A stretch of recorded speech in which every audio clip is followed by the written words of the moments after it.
Hi, welcome to the Finding Harmony podcast. I'm your host, Harmony, and I am here with Russell Case. I'm quite ill.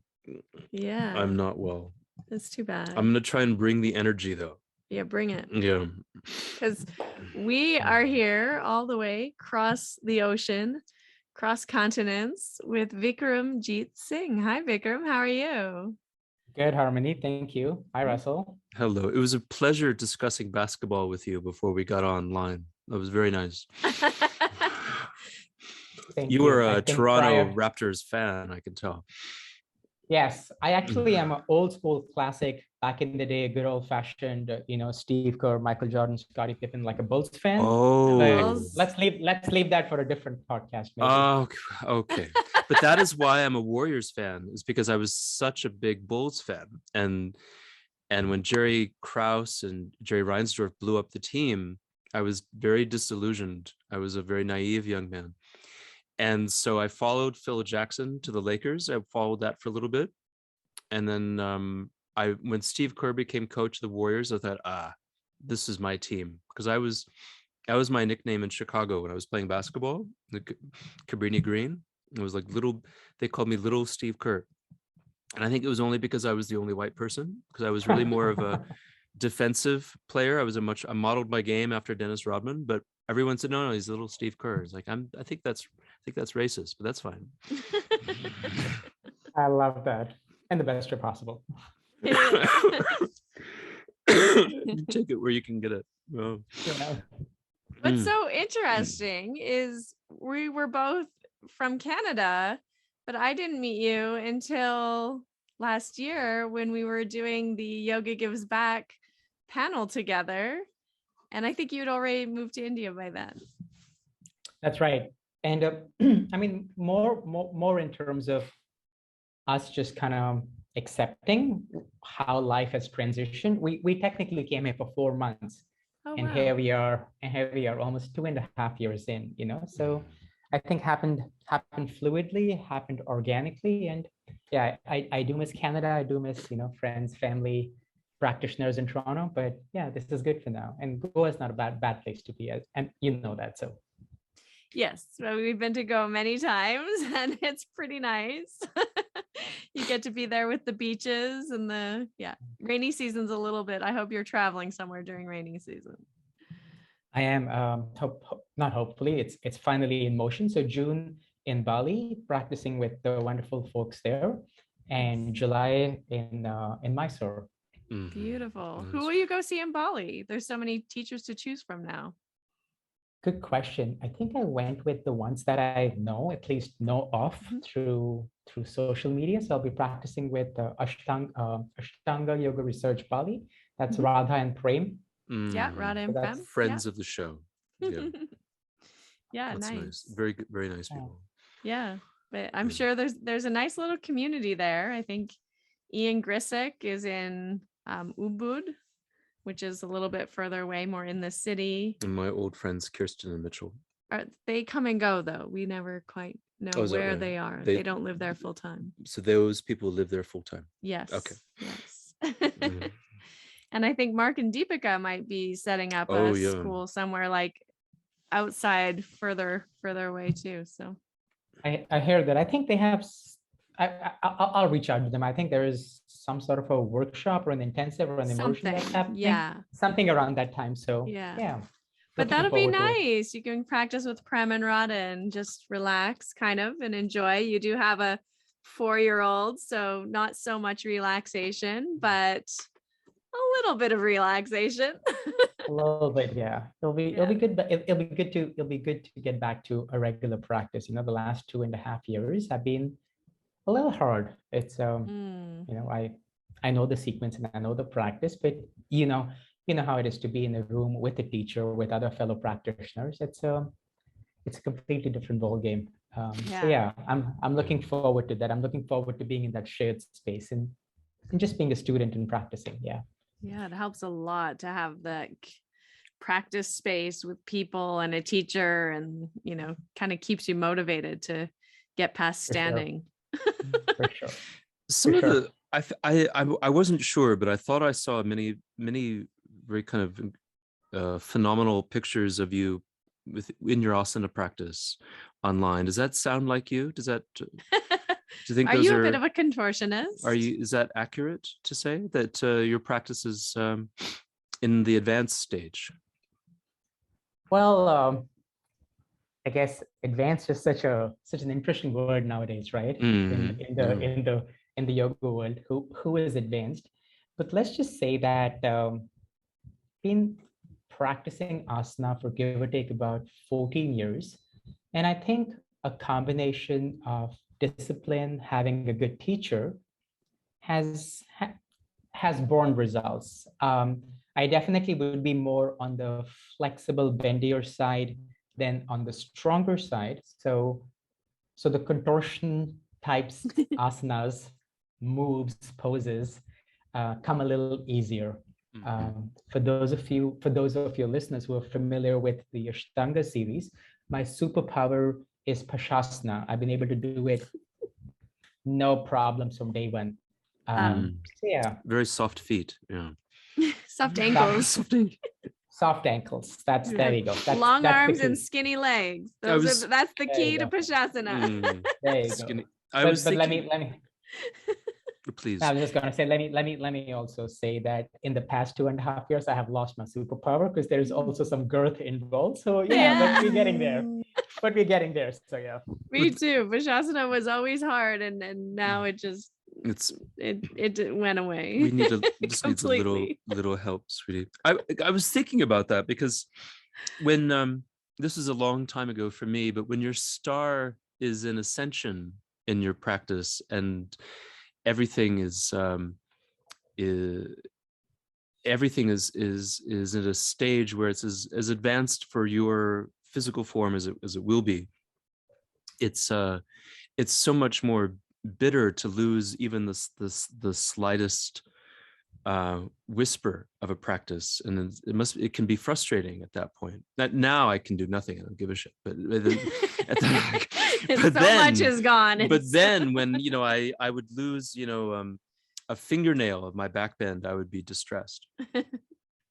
Yeah, I fully agree with you. So this should be an interesting trip in many ways, revisiting the asana practice. Yeah, it's going to be a very interesting journey. Yeah. And I love it.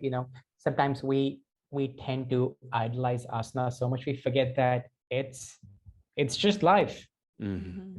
It's gonna get old. It's not just you. Your asana practice is getting old too. So it's great that one can tack on a decade, 2 decades, 3 decades of asana practice, but there is a general evolution of your physical body that's happening there as well. Mm-hmm. Hopefully the mind's getting stronger, calmer in those poses. So yeah. But that is correct, isn't it? I mean, it's a tool towards balancing the mind. It's not a tool towards a ticket to Las Vegas's Cirque du Soleil. Which is interesting because I've been fortunate enough to see one of those live in Toronto many years ago, and any sort of misconception that I had about being bendy or flexible was put to rest that day, and has been buried and will be buried in this and many lifetimes. Right. So yeah, I think that's a good place if someone's kind of needing like a little bit of a check in terms of reality how bendy they are, a reality check. Just go watch. Go watch. Maybe even watch their second cast or the third cast. Don't even watch the front line. Don't even watch the main cast. Just watch the backups. That'll be enough. Yeah. We were there in 2020, I think, or 2019, maybe. I think it was. We went to one of their shows and saw Alexi. I forget his last name. You can just look up Alexi Cirque du Soleil. On Instagram? The last time we saw him, he was lying prone on a like Ganda Barandasana, but like with his legs straight out. So a complete jackknife. Like a complete back bend with his head and his butt together, the back of his head and his sacrum. No circle, just a complete line. And then he was doing pull-ups. No. Press-ups. He was lifting those you have the bar with the weights. Yeah, the weights. He was pushing weights. Yeah, press up. Press. We don't work out, obviously. It didn't look safe, I'll tell you that much. Yeah. I don't know what that's called when you press weights I up think and down. it's called a press up. I don't know, but you're like lying on a thing and you have weights. A bench press. He's benching weights in that position. And it was incredible. You're not even sure what to be more impressed with, right? When the body looks like that. Yeah. Like, no, I would never bench press anything, let alone do it in Gandhabharandasana. yeah. At that point, like you can maintain the illusion of competitiveness in Mysore if you were competing with Russell or Harmony. But like once Alexa is there, then the pointlessness of the exercise is so apparent. could not agree more. It was interesting. I reached out to you because I wanted to connect with you because we're connecting again in, I guess, just like almost a week's time for the Yoga Gives Back event, their big fundraiser for the month of June, their gala. And we're on an interesting panel about, helping your practice or like how to approach the practice during challenging times. And I think we've all, like we just said, have been through some challenging times the last couple of years, a lot of changes, a lot of uncertainty, a lot of illness, sickness. And also you had posted something on your social media about like the emphasis on the asanas taking over what we think to be yoga. And it just spoke to my heart so much because I mean, that's sort of a place that always hits me too, because there's this funny juxtaposition that goes on between if you want to sell something, let's say, or get people to know about something, forget about sales, just like I'm doing this thing or I'm going to be here or whatever, right? Then if you post an asana picture, you're going to get like 3 or 4 times more attention than if you just post even just a picture of yourself, like being normal, let alone, sitting in meditation or doing anything boring like that, right? And so it was an interesting thing. I'd love for you to just like talk a little bit about that, especially like being in India. Nobody really associates like real yoga with asana practice. That was always my experience of being there. There was like, you're working out, you're like doing gymnastics. That's just something children can do. Yeah, you're exercising. Yeah. But yoga is about like meditation and chanting and pranayama and like doing these internal practices. Is that your experience too?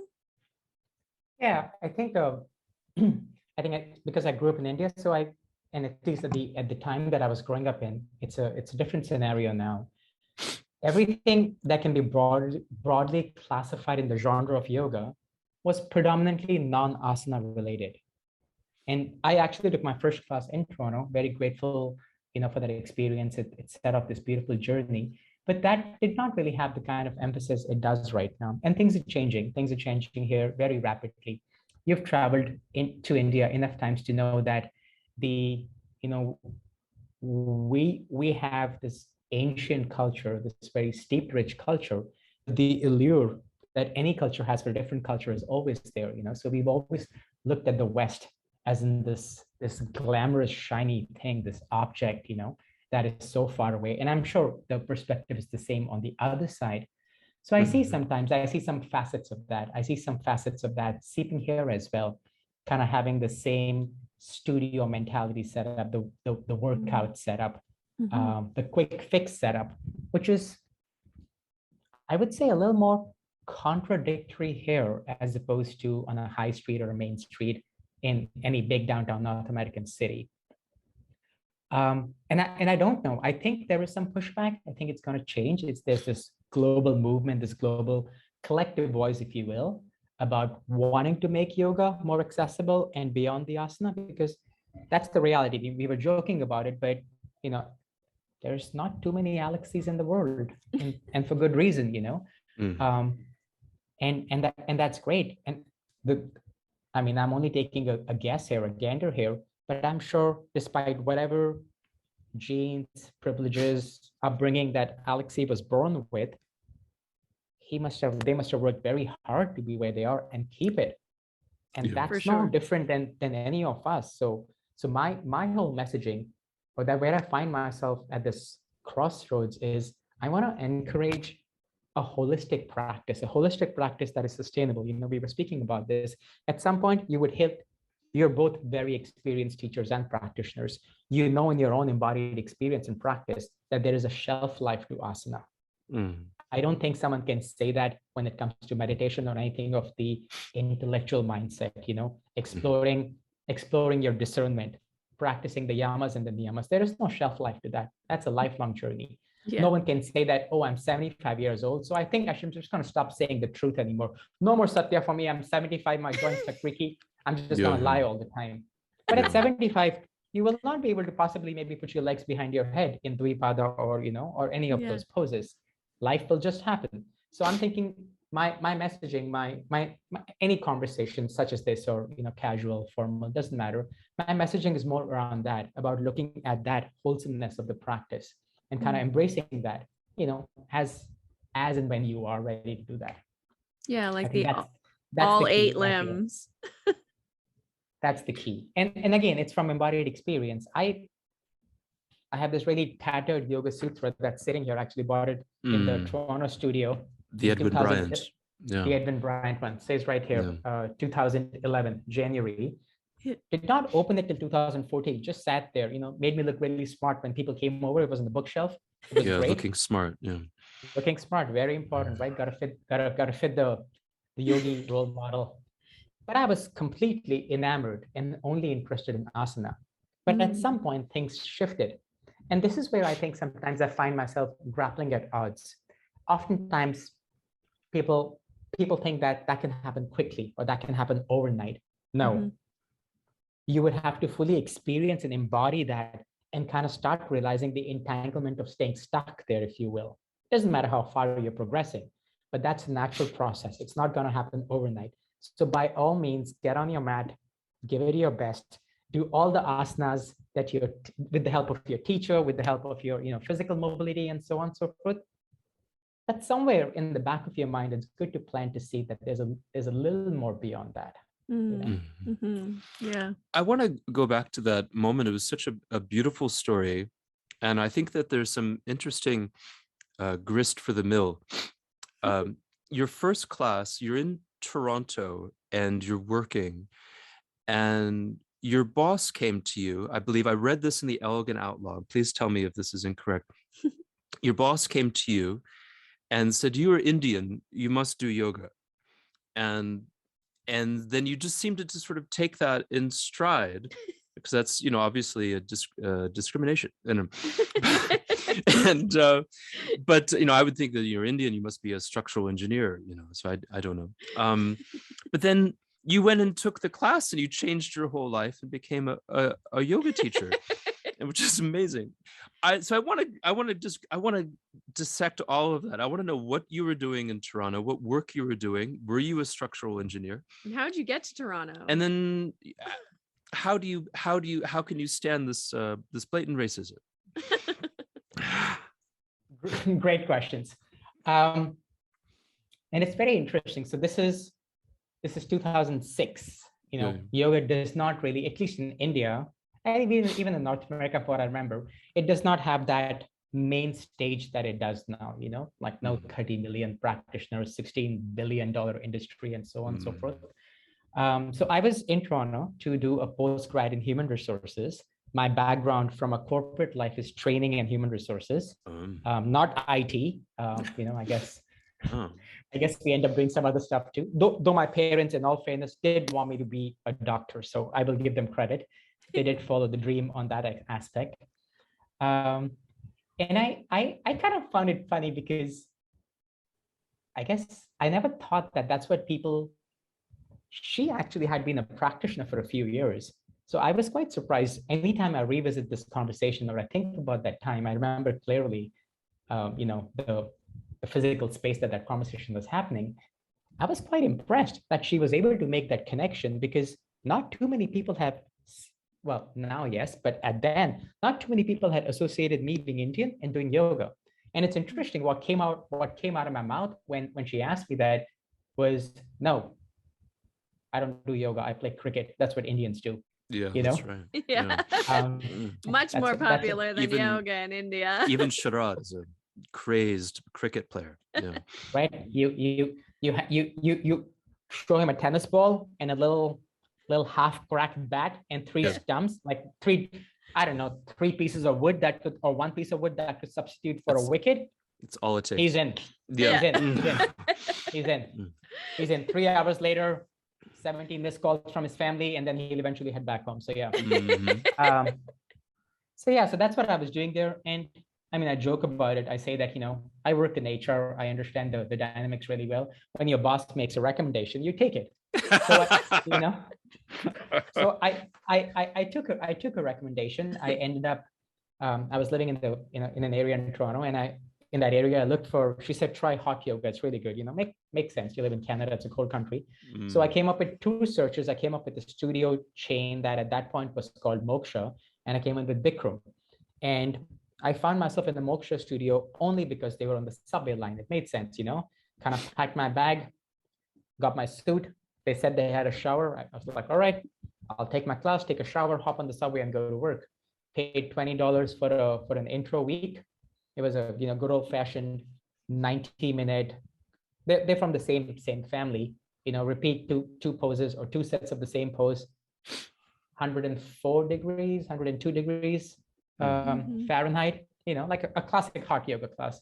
Felt great. Fell in love with it, and pretty much went 6, maybe 7 days a week after that till I found Ashtanga. And that's why I think the transition to practicing Ashtanga was an easy one, because the only commitment was you got to show up here 6 days a week. And I was like, wait, you get the day off? Awesome, I'm in. Yeah. So that's the backstory to that. But I gotta tell you, I still remember, it was a classic studio setup class. I kind of walked in, the room was dimly lit. I put my mat down, lay down. From what I can remember, I could do some of the class I could not do seemed quite physically challenging. And I remember laying down at the end of the class, in silence. I think we got 5-7 minutes. And I can still remember that feeling of quiet. I've grown up in India, so I'm used to different levels of sound and noise. But this was a different kind of quiet. The room was physically quiet, but I was, at that point, I was 30 years old. I'd never felt that quiet my whole life. And it was interesting that I found it after moving so much. You would think that so much of movement would kind of perhaps make you a little more agitated. The room was hot. I was sweating. My clothes were soaked. But yeah, I still remember, that's what my takeaway is, but I was 16 years later. I can still remember that sense of quiet within me. And I was hooked. That's beautiful. Yeah, I love that. I remember after my first yoga class too, it was like that sense of quiet, but also feeling like really clean. Like there was a spaciousness and like just like a clean feeling, like from the inside, that was like nothing I'd ever experienced before. I was used to like working out and running and dancing and like doing stuff, but it was just like something very different. So I can relate to that sort of different level of quietness. One thing that Harmony and I were talking about last night, and I think it's because we were thinking about this interview, I'm not sure, but we were talking about the root of manas and the discriminative faculty of the mind, the buddhi, and how our mind constantly makes evaluations of sense objects. This is a white thing, this is a black thing, this is a male thing, a female thing, this is this and this is that.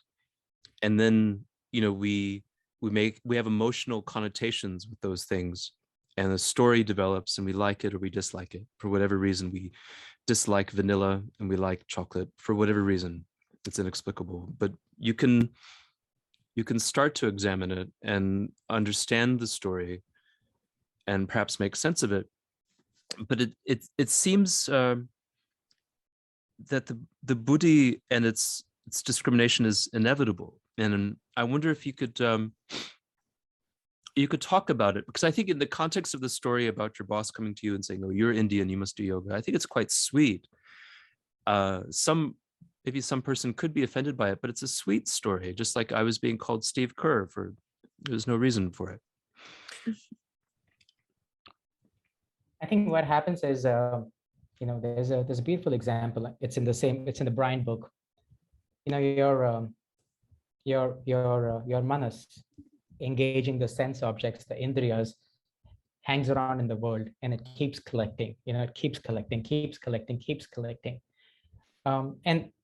And when that information comes in, your sense of I-ness, your asmita, your ahamkara, decides what does that information mean to you.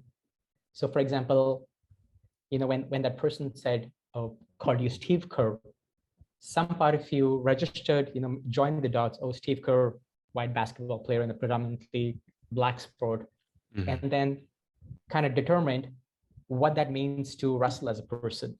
So similarly, at some point, I was like, "Oh, all right, my, Anne Marie, that's my boss, my ex-boss. Anne Marie said that I do yoga, and because I'm Indian, cool. Now, what does that mean to me?" And at that point of time, my intellect quickly does this like Google search times infinity and says, "Has this ever happened before?" And if the answer comes back yes, it quickly searches, how did that make you feel? Angry, upset, sad, quickly starts categorizing. And then in a split second, it says, "It made me angry." And you could say, "How dare you say that to me?" Or it says, "It's never happened before." And then the arrow points down. "Okay, it's never happened before. Back to you, Manas. How are you feeling about it?" "I'm not sure." "Okay, let's shelf this. Let's see how we feel about this 2 days from now, 3 days from now." So when I'm speaking about stuff like this, I'm like, ever had a thought that came up that now has relevance for you, but at the time that it happened, it sat in the neutral space, but now it makes you feel something, because now your ahamkara is no longer indifferentiated, it's differentiated. You have taken that thought and said, "It makes me," as in everything that makes me, feel in a certain manner. So even now, so many years have passed by. I obviously have had tons of other experiences in my life, some overtly discriminatory and some subtle and some just, fun, like fun. It was fun for both people involved, like a good joke, but I can look back and say, I know that her intent, now I can look back and say, my mind says, yeah, I think that was not an unpleasant experience. If I think of other similar instances in my life, I now have a sense of, I have a compartment or a shelf, if you will, for that. At that point, it kind of sat in no person's land. It didn't really have, it was, and that's what I love. That's what I also say, that's why your ego, your ahamkara, that's the critical midpoint. Because till the time that object or that emotion, that whatever is undifferentiated, it can either go inward, where it can sit in a place of space, in a place of peace, or it can go outward and kind of make you say something like, "How dare you speak to me like that? How dare you say that to me? How dare you think like that about me?" Because then it's very clearly you versus that person. Otherwise, it's in the soft world, just awareness versus awareness, if that makes sense. That's so interesting. It makes me think of like kind of a serious topic.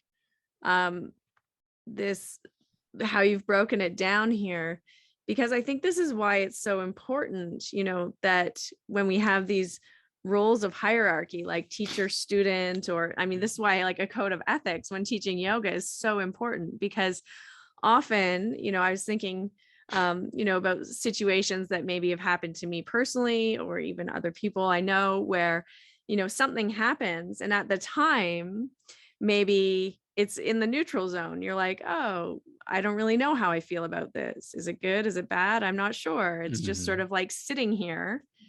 Maybe even at the time you felt good about it, right? Maybe you're like, "Oh no, it's totally cool. It's totally fine. This is great. He really likes me." Yeah. Right. And then like later on, maybe even years later, and I think this is where the conversation around trauma is actually going these days, is like, when you're looking back at that, and of course, maybe you've changed too, right? Because we're all changing, but also you can look back and be like, no, that wasn't cool. I'm not good with that anymore. Or, that you could feel shame even or guilt around thinking it was good at the time, right? When really now in the place where you are with that reflection, your ahankara, your sense of self is like, no, that wasn't good. And when you look at things sort of in that sort of slightly, I mean, it's in time, but it's also a little bit timeless in that there's sort of a suspended sense of judgment or buddhi around certain things, based on sort of how we're feeling.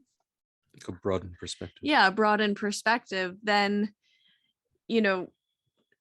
as a yoga teacher, I mean, as a human being in general, but as a teacher in positions of authority, or as a professor or a doctor, or whenever there's a place where you're the one who has control or power in a situation, it's so important to have those ethical boundaries and ethical actions, because it's your responsibility, right, to uphold that space and to protect that space. And so it's interesting that way when you look at it, like that your job is actually to uphold and protect a certain space, and that the people who are under you or who are in that space, might not be sure about how they're feeling, and how their feeling might change. And it's interesting, just to like look at it in that perspective of the buddhi and the manas and the hankara, and how it travels through time as well, right? And we're like constantly kind of reflecting or projecting and feeling certain ways about situations. For sure. And I think the key is, especially in today's world, today's social media world, right? It's almost like the mirror gets turned back to you. So while I'm still processing that, everyone's gonna, it's a two-way street. When you interact with the world interacts with you.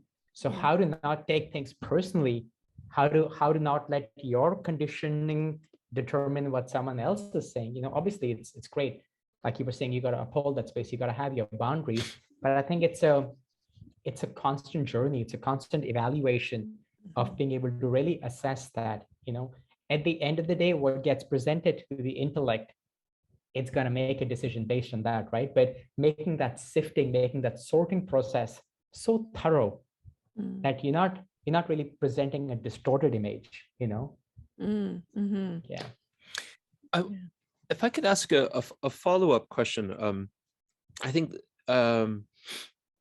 this notion of responsibility is interesting.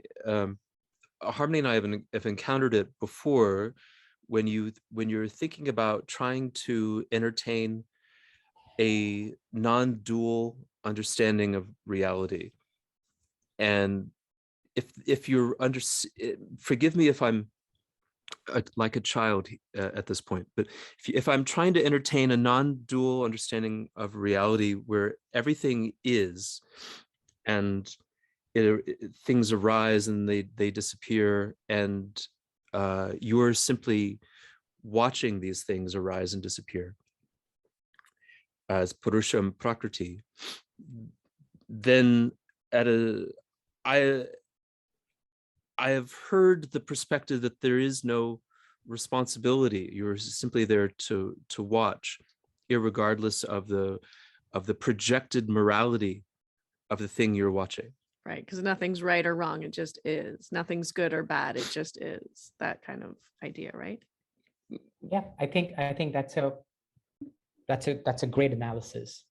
The challenge is, how is one gonna embody that and make it practically relevant, especially if one is in a position of disseminating information, if one is in a position of interacting, this, if you stick with the last example of a student teacher, right? It's not really what you're saying is wrong or what I'm saying is wrong. It's kind of being in that seat of witness. And it's a hard process. It's a hard process because at one point you might ask a practical question, which might be as simple as, well, then what's the point of this anyway? You know, if everything has two sides to it, then what's the point of this anyway? But I think the point is just kind of asking yourself that question. In my personal experience, for a very long time, I would use the Yoga Sutras to understand the world outside of me. I would try and use the Yoga Sutras and understand why people say the things they do, why people interact the way they do, and so on and so forth. But to be very honest, what I'm beginning to realize with each passing day is that this book, you know, it's my go-to for some stuff, is nothing but my self-study. It's why I act in a certain manner. It's why I say the things I do. It's why I do the things I do. And going back to your question, I think that's the crux of it. The crux of it is that you are the witness, or the witness is inside of you, you know, however you want to quantify that. And the journey is around the shaping, the refining, the toning, any word that makes sense here, of that witness while you're interacting with the world. So it's almost, you have to, it's interesting, right? We speak about vairagya, we speak about detachment. So that's the detachment. Your engagement with the world is detached of any other outcome but your own self. And not from a selfish perspective, not like I'm just going to put my needs over everyone else's, but you're literally going to put, to sound cliched, your own spiritual elevation or your progress on this path as your primary driver, not necessarily trying to improve other people in your life, make the world a better place outside of societal responsibilities. Again, so many disclaimers in today's world, but yeah. That's beautifully said. That, you know, it's the embodiment, the practical embodiment is the problem. And so putting your spiritual development first is quite different than putting your, say, your prurient sexual needs ahead of your student, you know. So that's a very different thing. One question, and maybe we should let you off the hook a little bit, so you're not just talking, you're not just interpreting Patanjali's sutras for us for the next hour, but you're doing a beautiful job, and I'm really very grateful for your insight. I have the idea, and again, this is a kind of bigotry, that your last name Singh is a Sikh name.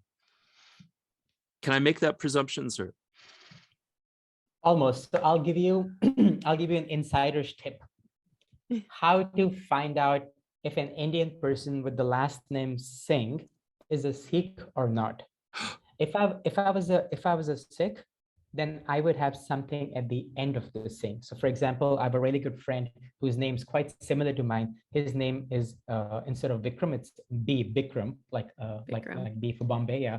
So his name is Vikram Jeet Singh Pawar. All Sikhs were asked to add the name Singh to their existing name because Singh means lion and they're warriors. But if someone's name ends in Singh, they are, in all of my living years so far and what I know and people that I've met, I've never met a Sikh whose last name was Singh. There's always something at the end of it. Seane So for Core. example, Seane Core. Core would just be the equivalent of a masculine would be Singh.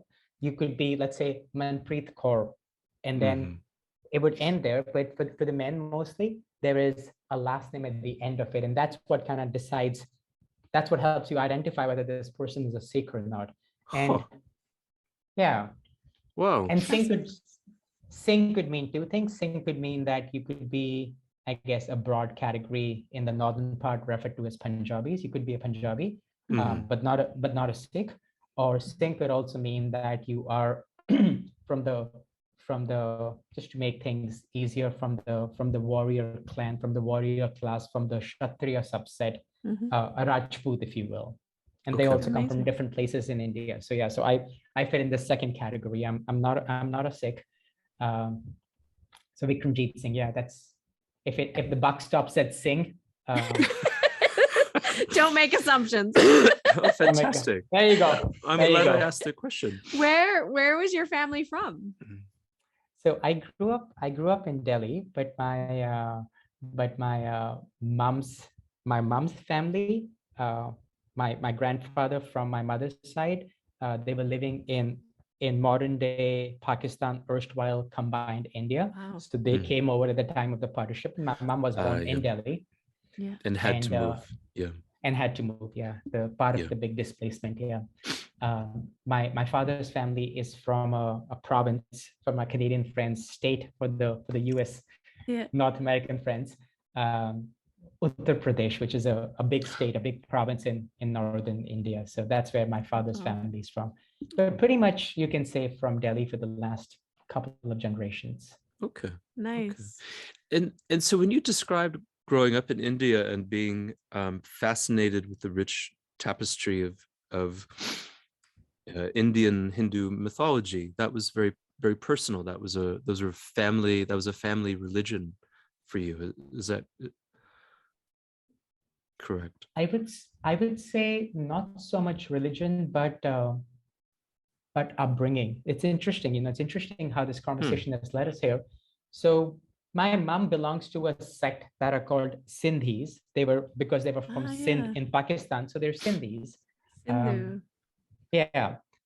So Sindhis go to a Gurudwara a lot, which is a Sikh temple. And you would see that I wear this, well, at least you can see it. I'm not sure if anyone else can see it. I wear this bracelet, which is called a kada, which normally would mean that I'm a Sikh. I wear that because my mom has those affiliations. So I grew up going to a Gurudwara, which is a Sikh temple. I grew up going to a Krishna temple. Krishna is a big deity in our house. I grew up going to an Arya Samaj temple. That was my grandfather's affinity. So I grew up with just the concept of divinity around me, and it wasn't specific. And that's why I kind of said upbringing as opposed to religion, because it was not. Sometimes religion can get to be very dogmatic, but it literally for me was a very secular, widespread religion. So different temples, different shrines, different outings, different mythologies, different stories. Yeah, that's what I grew up with. And I was fascinated. I was fascinated with those as a child because there's so many stories within stories. The only comics I've read my whole life were these comics. They're still available today. Amar Chitra Katha. There's these comics that tell these stories. Yeah, we have our own collection. Yeah, the Mahabharata is my favorite. Yeah, I was fascinated by the stories. I could spend hours reading those stories, and I could see that being played out around me.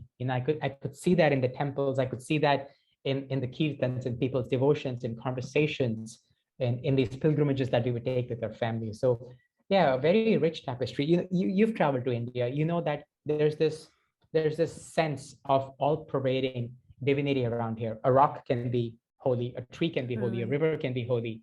As long as the belief is there, it doesn't need any structure. It doesn't even need anyone's approval, if you will, if that's someone's belief, So I think growing up in that made embracing this concept of Ishvara, embracing this concept of divinity, the supreme being, very easy without being attached to dogma. And even for now, just a personal share, I think the easiest way for me to check out in any conversation around this genre would be any sort of quantitative comparison.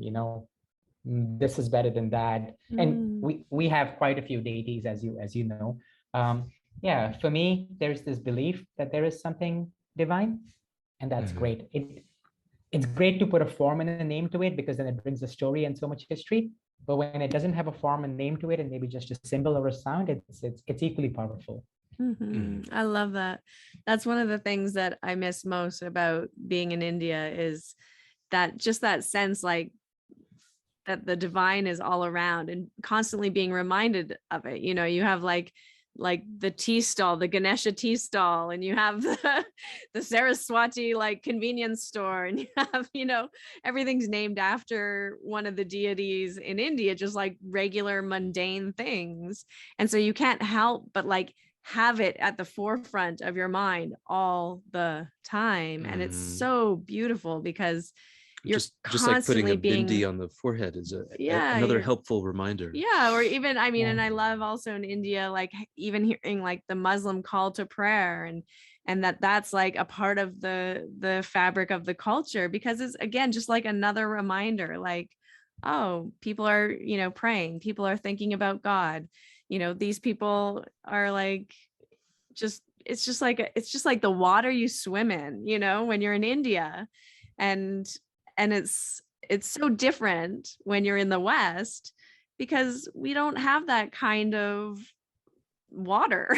We don't have that kind of like spiritual sort of air to breathe, you know. We have to like go to a special place or join a special club or group, or, you know, create our own kind of atmosphere if we want to constantly be reminded about divinity, about consciousness. Maybe about it would help you if you wore a red robe all the time.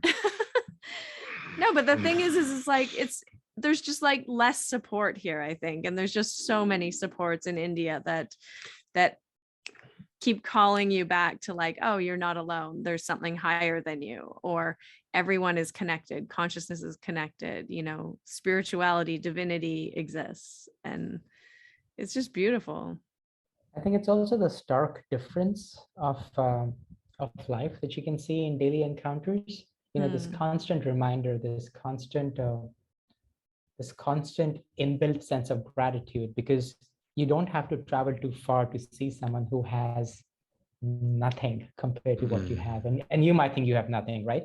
It's right next to you, around you, and there's enough reminders to make you feel that you will never amass that kind of wealth, you know, in a million years. Like, you have to be in a big cosmopolitan city, you know, go to one of these fancy malls, and you're like, oh my God, this is so much money, you know, or cars, or anything that in the West is symbolized as a sign of success and prosperity. So you have that, they coexist side by side. So when you stop and pause and reflect and you look around, and I think that's why, you know, India is often called the karma bhumi, right? It's where the karma gets worked out for a lot of us. And I think that's why when you're there, and if you are in the right headspace, or if you're even subconsciously looking for it, it's right there. You suddenly become aware of it. So when you go back and there is the complete lack of it, or it's there in like tiny bits and pieces, it keeps coming back. The scenes keep playing back in terms of, wow, there was such a stark difference. You know, it kind of really portrays life at its best and its worst. It's true. Very true. I'm not sure that Harmony got my joke. It reminded me again of the Buddhi, that in one place, in one context, you can have the orange saffron robes and have a very kind of positive experience with it, and in another country, say in the United States, a woman wears red robes and it's a very negative experience. Why? Because she is a handmaid, sweetie. Oh, but that exists in fiction. Yeah, it's fiction, but it's I feel like there's a kind of very real sense that nobody got that joke. I do not question Martha's intelligence. I'm not alone here. Yeah, no, I'm sure she got it.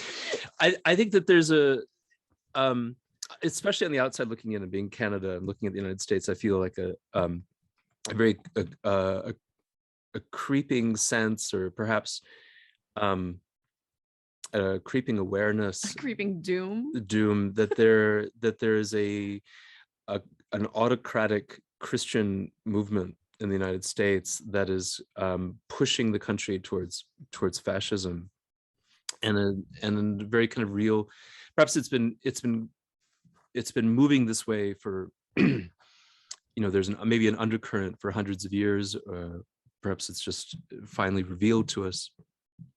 But it feels also at the same time that all over the world, say in Brazil or Turkey or Russia, or even Boris Johnson in Great Britain, that there's a kind of there's been a real leaning towards autocratic political movements. And I didn't know if you were comfortable to talk about your experience in India. I don't know if Hindutva is something that you'd be willing to talk about on air. But it seems like this is the time we're living in of theocratic fascism is kind of everywhere in our reality now. For sure. You know, because I went to school here, right, and I studied the history as part of our curriculum. the reality is, for centuries, from the 5th century till the British left in 1947, India's been an oppressed country. There's someone who was here who was literally raping, looting, plundering. Mm-hmm. So oppression has been a way of life here. Mm-hmm. Colonization, if we stick with the Brits, was a way of life here, right? I have no lived experience of it. My father was born literally at the cusp of independence. He has no lived experience of it. My grandfather, from whatever I remember in our chats, he obviously lived through it. So where it gets tricky is to find that balance and that discernment, because let's face it, a group of angry people, just angry people, irrespective of their gender, nationality, any label, when stoked and stirred up in the right sentiment, will react to whatever they've been conditioned to believe. Mm-hmm. Now, when that is the sentiment, because there's facts, right? This is not fiction. No one's saying, oh, the Mughals went here, the Turks went here, the Brits went here. They were here. Yeah. So you see it playing out in streets being renamed. You see it playing out in stricter regulations on alcohol, beef, whatever would be considered as taboo.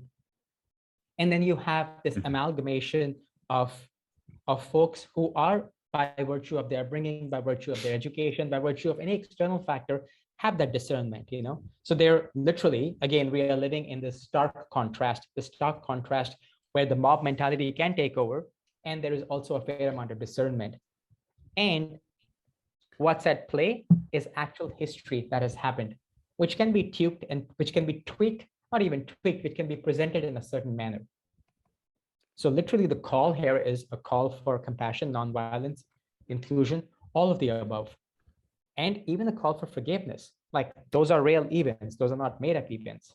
Mm-hmm. So that sits at the root. I don't have a lot of knowledge, so I'm not going to pretend that I do, but this is what I think in my embodied experience. If I was, why am I not angry? I'm angry about a lot of things, that I think should stop in the larger landscape of yoga. But I'm not necessarily angry at some of the, Hindutva issues, if you will. And that's my sense of discernment. Although I have the same background, right? Those same historical events are available for me as well to kind of purview, go through, and form an opinion. I think that's at play here. Also, what's at play here, I think, is good old-fashioned money and power. I mean, look, I very casually said $16 billion, but that's kind of true, at least in 2016, of just the North American yoga industry, and this fame and this success and this and almost this, if I say the right things, I can portray a picture where literally things are being stripped down and erased and represented and repackaged. And we can spend, multiple podcasts dissecting those, but that's happening as well. And yeah, so where is that clear demarcation? Where is that clear line?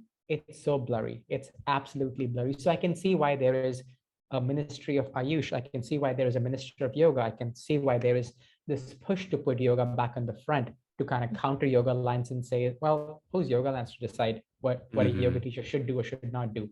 Why don't we have a say in it? How come we are not at the table? How come we are not making these decisions? Who approved this curriculum? So there's so much at stake here. That's so interesting. I was thinking about many years ago, when my father lives in Detroit, and Detroit was in a state of collapse. And he said to me, what we really need is a good old-fashioned dictator in Detroit. I was like, oh, that's really undermines the whole principle of liberal democratic institutions, Dad, And I didn't say that. I said, Dad, I think the first thing a dictator is going to do is take away your pornography. And he said, oh, that's not good. Yeah. And it's just, but I think that's what happens is the institutions break down because of corruption. And then the people, like you said, a mob, they kick out in a very angry way, and they select someone who like a bully.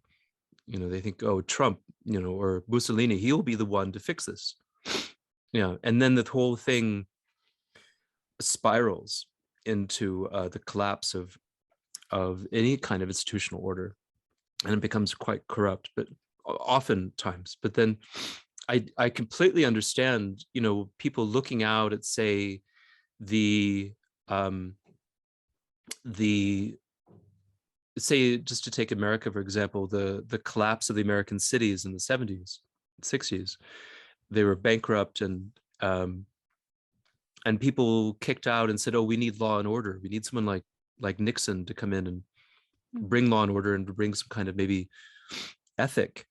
And there's this Christian ethic readily available. So as you say, there, it's like the facets of a diamond. Each time you look at a situation, you can look at it through a completely different lens. Sure. It doesn't. We would like to be told what to do.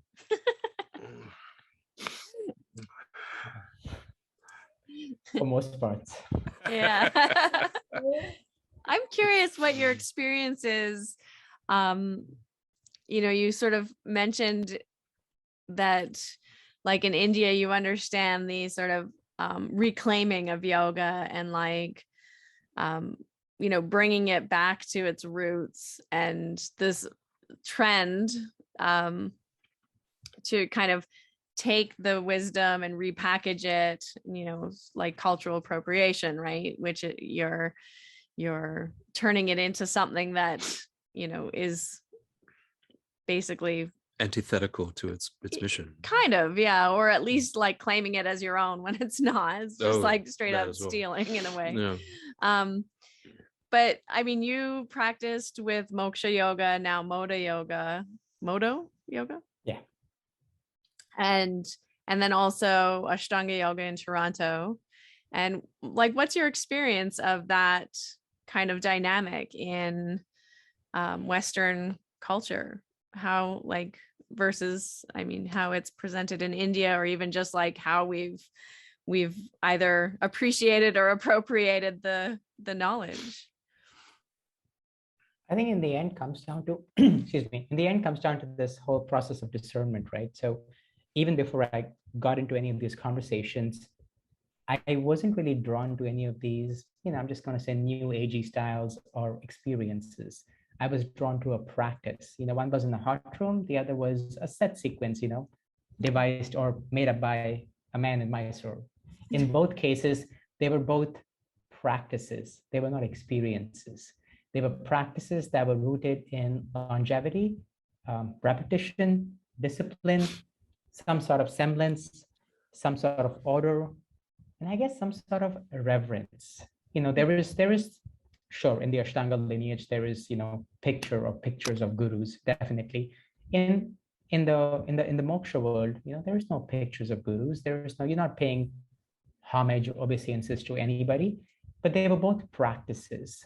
I think where things are getting a little mucky, and I can see that, is this desire to recreate, is this desire to find excitement, is that desire to make it stimulating, and at some point not caring at what cost that comes.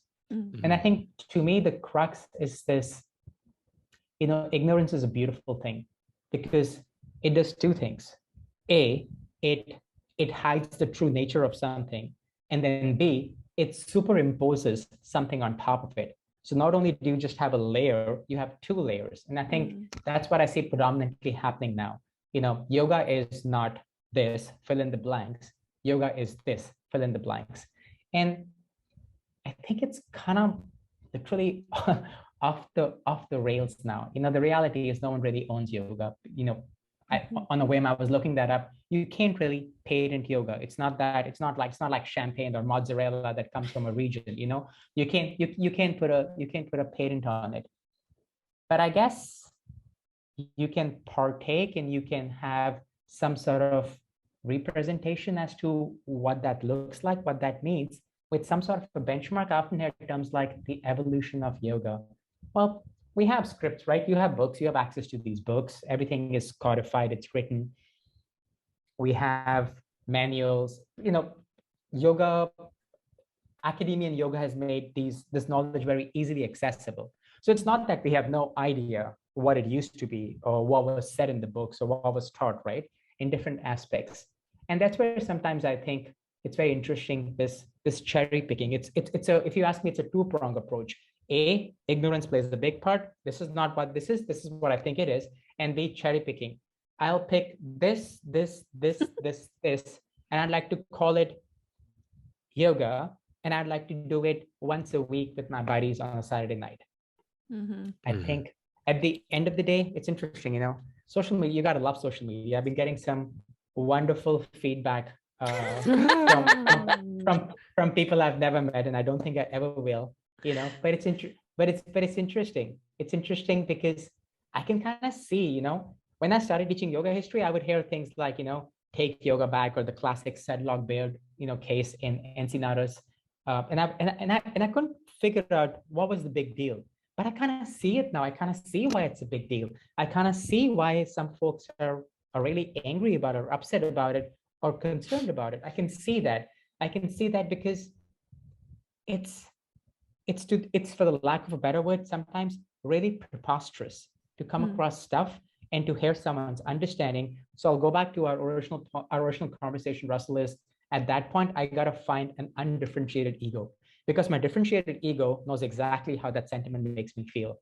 And I can put it in and I can explain myself very clearly in a few words, not very choices words. But I got to step away from that and find an undifferentiated experience and kind of almost step back and be a witness to that.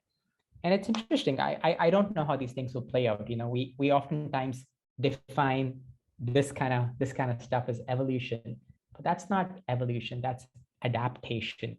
That's I don't know, customization.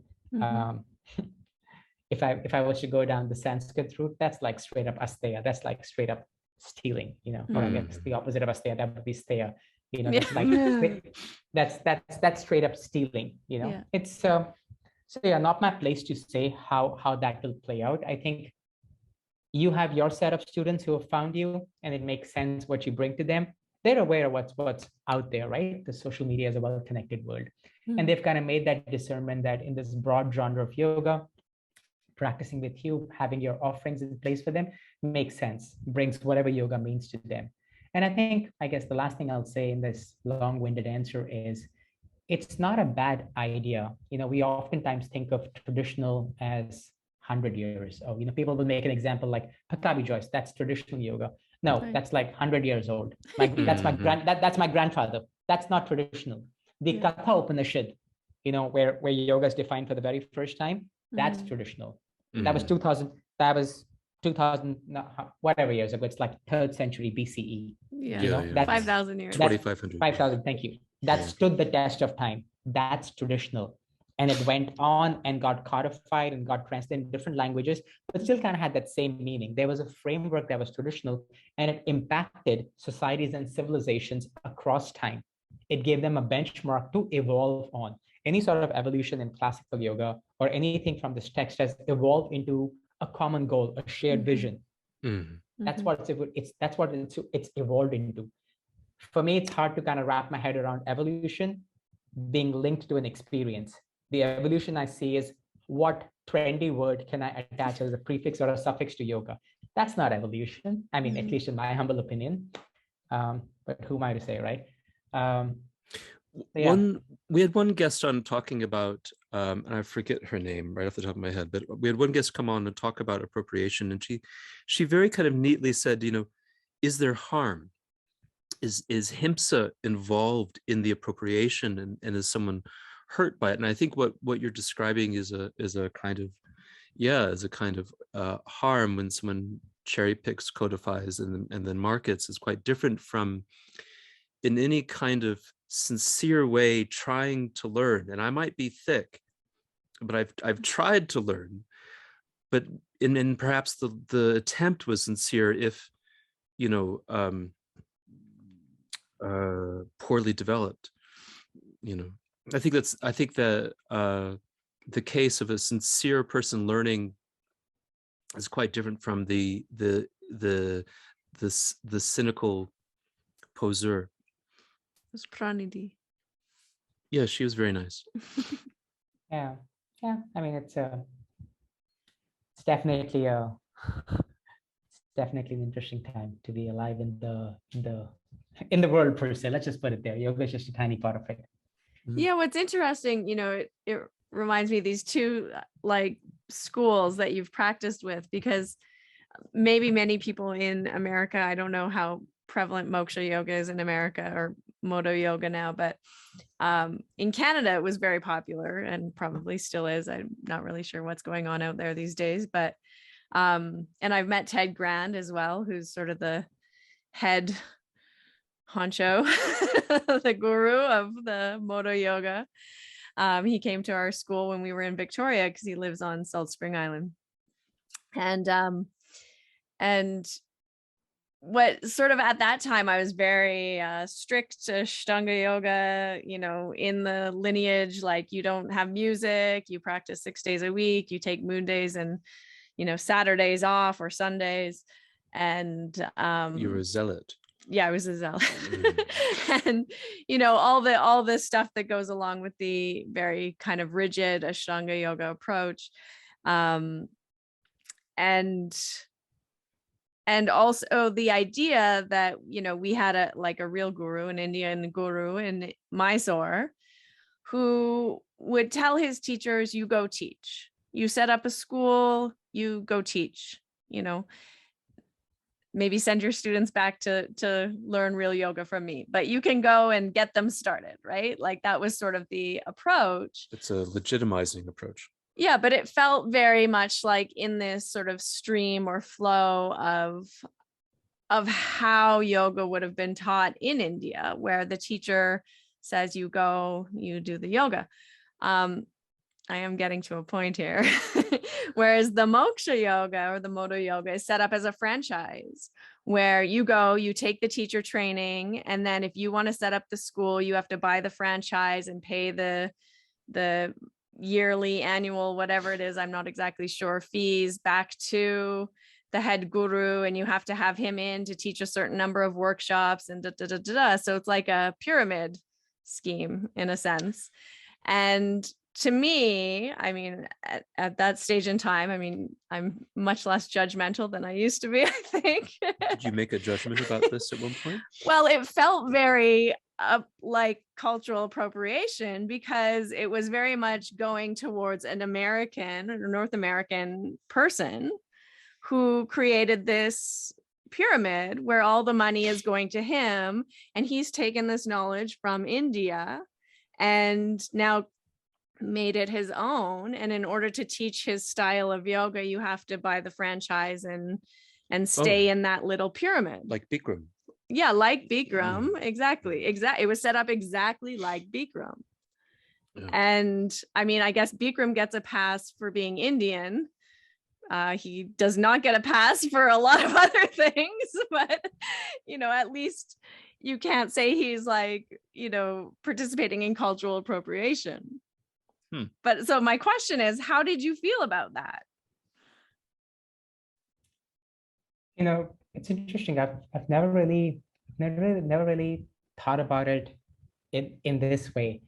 And I was doing that same thing in terms of kind of like, as you were speaking, my mind was like quickly categorizing, trying to sort, figure out where that would fit.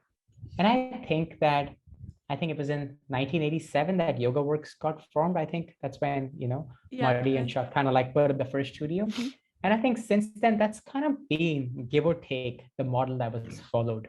Mm-hmm. At that point of time, if I look at the 1980s, anyone with any sort of a presence in the yoga industry per se, wasn't much of an industry then, had direct, if not one removed connection to a teacher in India, who was either still in India or teaching in North America.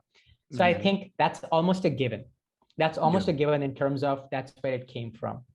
Now, good or bad, this, how moksha came about in Canada was to completely sever ties with Bikram and the unethical practices. At that point, unethical just meant predominantly just not very hygienic, not very green, not very eco-friendly, right? And kind of like wanting to that. Not the raping yet. Yeah. Oh my goodness. I mean, I don't know what was happening at that point in time, but at least those were not the reasons. It hadn't come to light. Let's put it this way. So when I think of that, when I think of my stint with them, I've been teaching to them. I'm still on their YDD faculty. I haven't taught in a studio now, in a Moksha studio now for about 2.5 years being in India. But I got to tell you that the ethics of the way the things were done, where their heart is, where their mind is, right from the karma classes to the pillars, I found that to be very sustainable. Now, I should also say that with a bit of a disclaimer that I haven't really explored too much of the world outside. So I can't say that what is my benchmark, but I got to say that, having been a part of it, having seen how they have kind of operated in the last, I think they've been around since 2004, has seemed ethical and fair. Don't get me wrong, they're a part of this larger industry that produces YTTs and trainings and so on and so forth. Of course, that's a given. But I gotta say, the reason why I stuck around, the reason why I never taught at a good life or any other gym was predominantly because of that. The desire for me to stay there for so many years, even when my own personal practice changed with Ashtanga, was this belonging to ethic, not necessarily belonging to a lineage, because honestly, there's none. There's Vikram Ghosh, Vishnu Ghosh. That's the end of that lineage, right? So thankfully, no continuation needed there. But this commitment to something larger than just what a mainstream high street, main street studios offering, literally from like a skinny body in Pinchamayurasana. I have that graphic somewhere pointing towards the studio, and the sign says this way to karma, right from that's awesome. It's true, Wow. right from signage like that to like solar panels. There's lots of good work that they do, right? Yeah. So there was always that cause. And I think it's because, both Ted and Jess, they didn't become green, or they didn't become eco-friendly because that was a thing to do. That was in their DNA, literally. And that's what formed, it's a big company, no denying that. I think 74 studios. I could be wrong, give or take in that. But I think what kept me there and how I think about that is still this ethical perspective. And that's why my messaging to anyone who's from, I guess, YTTs such as that is the same. Don't stop there. If you would like to call yourself a holistic yoga teacher, go on, carry on. Find a good school, see who teaches the 200 basic hours, see what they stand for, see where do they fit in this large scheme, this large business of yoga. Let that be your first process of discernment, and then keep building on that. So I think from that perspective, that there was no conflict there. And I have to tell you again, in my limited experience with a few studios that I taught, there's nothing that seemed outwardly. I know there have been some instances, it's a big franchise, but there was nothing that was outwardly clashing with my sense of morals and ethics. Nothing that was like, how I said about someone saying something and then I quickly quantify it, process it. There was nothing that was glaring there. So that's why I think that relationship continued, and it still does. I think I really appreciate that you saying that, because I think again and again you come back to this really very noble virtue, which is discernment. You can be outraged, you can see harm being done. We just continuously go back to discerning through our own lens what we are interpreting, whether it is real or not, whether there's truth or not. And I think this is a kind of personal responsibility that is really quite lovely and a kind of beautiful takeaway for people listening. How did your personal practice then shift? What was the impetus of that, and what was that like? Seems like we're like dragging all the skeletons out of the closet. So yeah, it makes for a good radio. Yeah. Sure. So I was teaching at a Moksha studio, happy with my 7 days Moksha practice, yin practice. It was great. I was lovely. I was strong, not very flexible. Life was good. And then life was good. and then the studio manager at one of the studios where I was teaching told me about an Ashtanga immersion that was happening at that studio. And it was supposed to be really good. The price point wasn't very expensive. It was on the weekends, and in a nutshell, it meant that I would get to hang out, with that person every Saturday, Sunday for at least 9 to 5. So I said, yeah, sure, count me in. I'll do the immersion. So I did the immersion, and I found the practice, and it resonated with me, and so the rest. And that was it. Was there something that like stood out to you as like, quite different from moksha, or were you getting something? Did you get something new from it? Like, what was it that, I mean, that's a big shift. Yeah. I mean, right off the bat, I got super open hamstrings. I was still pretty stiff. So, Yeah. so with those million forward bends 6 days a week, I got my hamstrings got open very quickly. I think, I mean, jokes aside, I think it started tapping into a new sense of physicality that I wasn't used to before. And that just subconsciously was opening doors somewhere. You know, if I think of my early years in practice, there was this almost, I would not say obsession, but this initial heat, this tapas, you know, this craving to keep exploring, that had been missing in my practice. And I think also maybe a bit of the rigidity, you know, which obviously after some time takes a toll on you, and you kind of like explore that a little bit. But maybe some of that rigidity made some sense. It kind of, for those first initial years, it kind of harnessed me in, you know, those horse blinders, and just kept me very focused, you know, on the breath, on the gaze, you know, you know, the tristana. So that really helped me channel something internally, which I think had kind of gone on to the autopilot perspective on the other side. You both experienced practitioners. You can check all the boxes, and your mind could be, you know, in Honolulu. Your chin could be on your shin, but that's all that's there in the room right now, you know. So that's all that's there in the room. I love that. So it was sort of like you were maybe at a little bit of a plateau with the moksha practice, and like enjoyable, but not really feeling like super challenged. And the Ashtanga practice, like, it reignited that fire for you. Yeah, and I have to say, there's you know, you're both Ashtanga teachers. There's a lot at play outside of the asanas, that dynamic, that teacher-student dynamic. You know, it's not a free-for-all. It's not a get into pigeon. It's not a listen to your body kind of setup. And I'm talking about the early years, you know. And a lot of teachers, you know, still have that approach. Some have kind of become a little more malleable. You know, it's a changing world, you know. And both of you have your feet firmly planted into it. But I think beyond this, it had its merits, but at the same time, for the same reasons where it became so appealing, a few years later down that line, the exploration was on the other aspect, you know. So I think that's something very important. You know, the mind is so powerful that it's what is at play.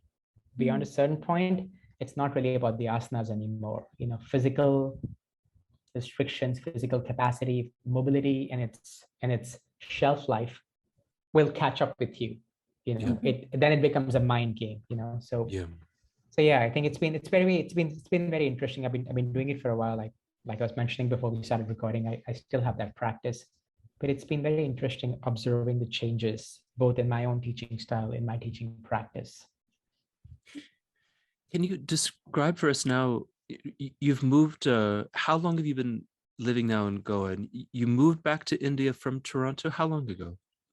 Yeah, so we came here in we finished a month in Mysore in December of 2019. We came here in January of 2020.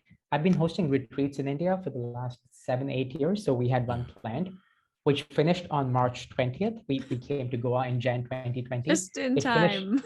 Yeah, and March 22nd, we went into a lockdown.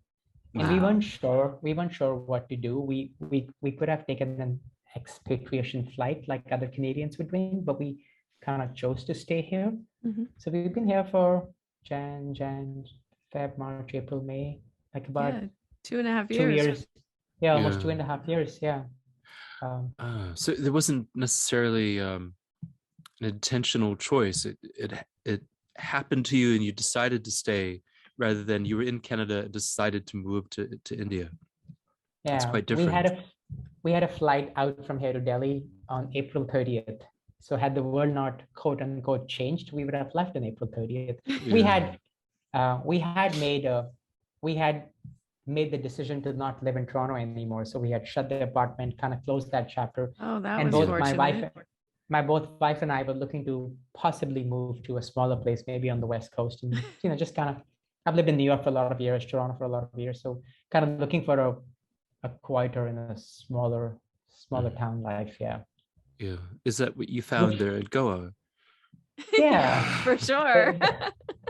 The teaching is very different, though. Teaching is very different. In the last 2.5 years, I've taught more philosophy workshops rather than asana. It's a very transient culture here. It's not your studio culture. There's no studios that I know of here, at least not where I am, maybe in the capital city in Panjim. So yeah, it's, every 2 days a week, I teach a group of 6 really dedicated students who can be practicing this beautiful outdoor location. So yeah, teaching asana has taken a bit of a back seat. And I do miss it, to be very honest. But yeah, I'm sure in due course of time. What area of Goa are you living in right now? In North Goa, so just at the start of the beaches. So I'm in a place called Seolim. So if you travel 15 minutes north, you'll be at Morjim. So Morjim, Ashram, Arambol. That's the main strip, if you will, in North Goa. Yeah. Oh, so nice, right near the beach. I have to say that I do have a kind of political point of view, and I think of living and where people live, and I think of the politics involved. And if it were me, I would be pushing towards the mandating that the Russians wear more clothes. But that's a kind of discrimination, you understand, to say that it must be the Russians, it's sort of the whole thing is political minefield. It is. I mean, and there's so many of them. Hey, I'm sure you've seen the jokes. You've seen the jokes on the internet. Menus here, menus in restaurants. They're in Russian. I know. In Russian, and it's amazing. So especially that area in the north part of Goa. Yeah. Once you start putting signs on restaurants, Russians must wear clothes, you're in trouble. There's a lot of the whole world is becoming smaller at that point. It's not very nice. What's so I always find funny about Goa, because even to this day, my son, he does not think that Goa is India. He probably thinks it's an island of the Pacific. We'd take him there and do a retreat at Purple Valley, and then go to Mysore after. And every time we'd leave Goa, he'd be like, "Oh, good, we're finally going to India." And even I was talking to him the other day in the store, and he was like, remember, he was remembering something about when we were in Mysore. I forget what it was, but it was something that happens only like really in India. And he was like, oh, that was like when we were in Goa. And then he's like, oh, no, that was when we were in India. It's changing. It's changed drastically in the last 2 years, right? Because they have been no foreigners here, right? Because no one could come, no one could travel. So there's been a lot of local tourism. There's been a lot of domestic tourism. So yeah, Goa has, when you visit, you'll see it's drastically changed. It's drastically changed. Yeah. Wow. I mean, still as beautiful, but the demographics, and there's a lot more Indianness here in Goa than now than there has been in the past. Well, I would love to come to Goa and visit you and study with you, and maybe perhaps I could learn how to touch my toes again. That would be really nice. Need a little heat, a little humidity. Yeah, just some technique. The toe touching, I'm still good at. I can still manage that. So if that's the only qualifier and staying with me, it's a shoe-in. It's a shoe-in. And then I can learn to balance my mind. Would be wonderful. Yeah. Oh, beautiful. Well, I'm really looking forward to our conversation coming up on June 5th, Sunday. And I think you'll be in Bali by then, but. So tell us again the name of this workshop that you all are doing. What is who has organized this, and what is it called? Okay, let's talk about it. Why not? It's called the YGB. Yoga Gives Back, and it's yoga for mental wellness in challenging times, or at challenging times, during challenging times. Is this something that Shyam has organized? No, Shyam is also a guest speaker for he's speaking right before, I believe. He is a friend of the show on June as well. 5th at 9 a.m. and he's a great philosophy teacher. Did you know him? In Toronto? In Toronto? That's, it's so interesting. I have to go across the world and not be living in Toronto to finally find him. Yeah. I speak with him. I email him. I think the world of him.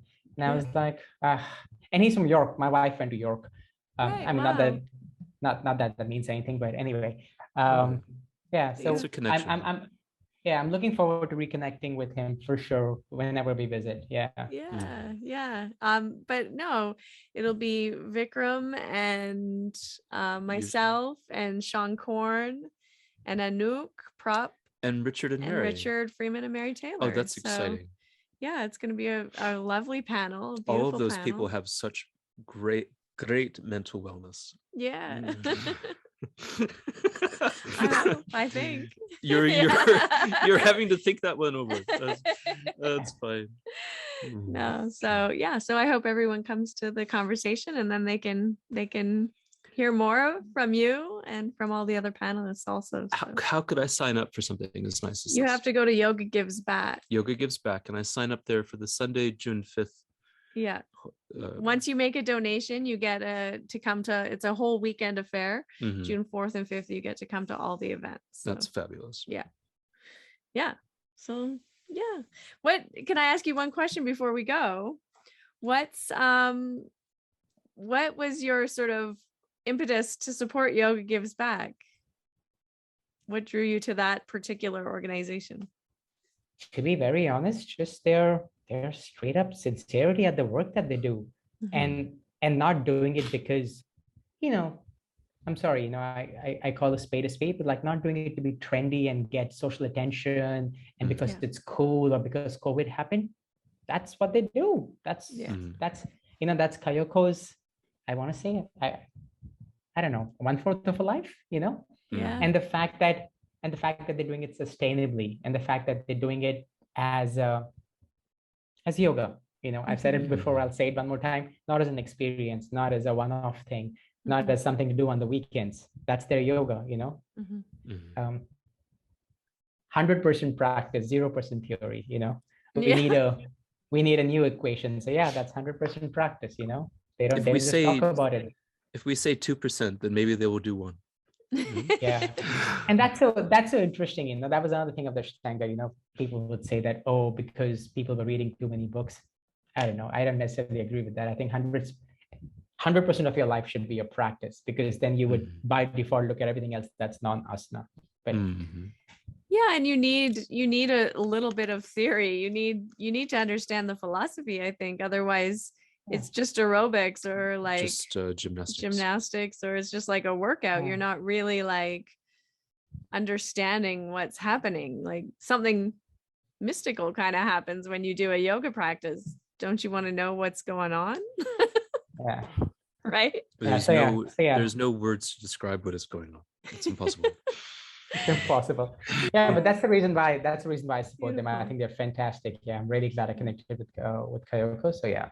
Yeah. So it's so wonderful I like to have their, really empowering like the local women to support their families, to support their communities, and giving them the resources to build something that's their own. It's so sustainable, like you say, and so so incredible. It's not creating dependence, it's creating independence. And I feel like that's really what yoga is about, right? Creating independence, not dependence on someone or something, or a space, mat, a person. you should put that in a t-shirt. That's beautiful. That's actually beautiful. It is about creating independence, right? And it's interesting. It's independence. It's not union. As everybody on the internet is screaming, yoga's union. No, it's autonomous independence. Is that Kaivalya? Is that what you mean by that? Yeah, 100%. Okay. Lovely. Yeah. Good old Celine Dion, all by myself. I love that. I was not expecting you to say that. Oh my God. I mean, if anybody knows about Kaivalya, it's that woman, It is, yeah. She puts her heart into it, and very thin as well. Very very tiny little package with a big voice. If you can learn yoga anywhere, it is in Las Vegas. That's true. On tour. Well, thank you again, sir. That was very, very nice of you to come on. And if people want to join you online, how can they find out what you're up to? I think just social media is easy. I haven't really gone on the website route. So just at Wandering Mat, that's my IG handle. My perfect. I think very the easiest way. Yeah, and there's some beautiful posts there, so people can check it out. Thank you Thank so you much. so much for coming on today. It's so wonderful to connect with you. Okay, see you. Bye. See you.